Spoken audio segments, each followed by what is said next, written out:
1 Peter 3:18 says this, "For Christ also hath once suffered for sins, the just for the unjust, that he might bring us to God, being put to death in the flesh, but quickened by the Spirit."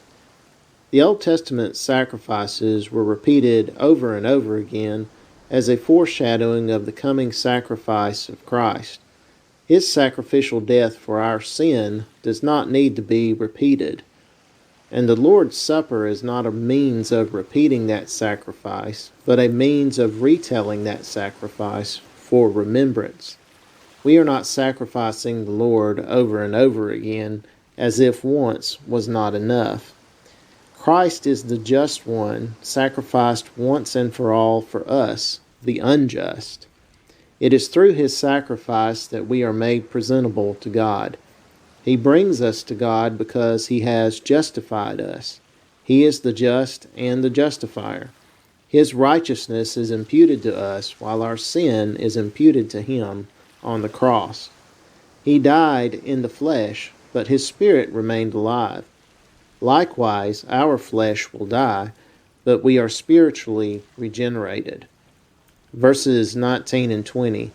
"By which also he went and preached unto the spirits in prison, which sometime were disobedient, when once the long suffering of God waited in the days of Noah, while the ark was a preparing, wherein a few, that is, 8 souls, were saved by water." There is much debate about the Lord's activity between his death on the cross and his resurrection. At the very least, there seems to be a particular group of spirits or fallen angels that Jesus went and spoke to. Apparently, they are no longer loose upon the earth, but are being held in bondage due to their actions during the period of time when Noah was constructing the ark. God was long-suffering. He delayed his judgment long enough for Noah and his family to be able to escape that judgment. We are in a similar situation now. God is giving us the opportunity to come to faith in Christ before we die, before it is too late. Sadly, most people take God's patience for granted and squander this opportunity. Verses 21 and 22.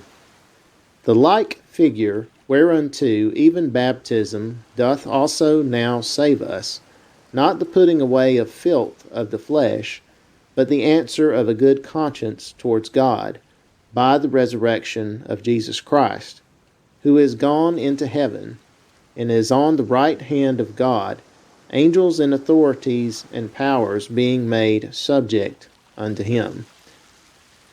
This verse 21, should not be construed to support the idea of baptismal regeneration. In the parenthetical statement, Peter makes an explicit distinction between the outward physical act and the inward spiritual commitment to follow Christ. It is the resurrection of Jesus Christ from the dead that proves God's wrath against sin was satisfied by the sacrifice of his Son. The New King James Version uses the word antitype rather than figure. This is an interesting word. The common definition of antitype means the opposite of something. In this context, it is referring to the Old Testament symbol or foreshadowing of something in the New Testament.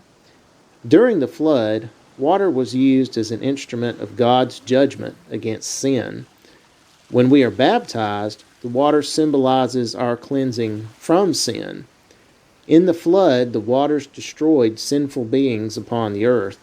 In baptism, the water symbolizes the removal of sin guilt from the elect. Verse 20 says that 8 souls were saved by water. What Peter means is that they were saved from the judgment of the flood waters by being in the ark.